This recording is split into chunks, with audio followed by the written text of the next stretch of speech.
Also tonight, we're hearing from first responders who found themselves trapped in the chaos on Interstate 40 West as a single crash turned into a massive pileup thanks to the snow and ice. These crashes, they happened near the Alamance-Orange County line. 53 vehicles were involved. One person was killed, and paramedics were there for hours tending to patients in the middle of it all. Fox 8's Celeste Smith spoke with the first EMTs on the scene. So this all happened very quickly. EMTs Cooper Hayes and Neil Domley were first on the scene at the crash on I-40 near the Alamance-Orange County line on Wednesday. We had no clue that the collision that happened in front of us with the two semi-trucks and the box truck had happened. And as we were approaching the scene, we were going way slower than the speed limit on the interstate due to the icy conditions. The ambulance was able to avoid crashing. We didn't end up hitting anybody else. Nobody ended up hitting us, which was great because that meant we were allowed to get people inside and treat them, keep them warm.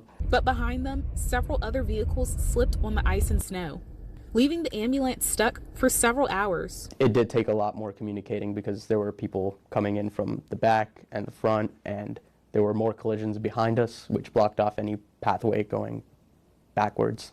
They were able to tend to several people injured in the chaos. At our highest, we had 6 people in the ambulance. We were able to transport some of the patients that were safe to walk out around 3 or 4 hours after into it. We were able to walk them out around the wreckage. One of the collisions was fatal. A tractor trailer slammed into stop traffic, killing 78-year-old Geraldine Day Wilson of Burlington. 12 separate collisions with more than 50 vehicles involved, blocking I-40 for hours. The biggest challenge was trying to get patients transported from the scene. The DOT was behind us, trying to dig cars out to create a path for us to get out to the rear. And then the fire departments were in front of us using wreckers, trying to pull the cars apart to create a lane for us to get out forward. The situation was unlike their usual day-to-day, but they were prepared to handle the calls. These amazing professionals that go out and take care of people.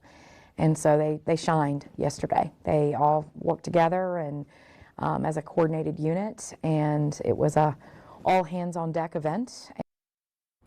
And a total of 7 ambulances responded. One was from Alamance County and another from Durham County. A total of 18 patients were evaluated and 16 were taken to hospital.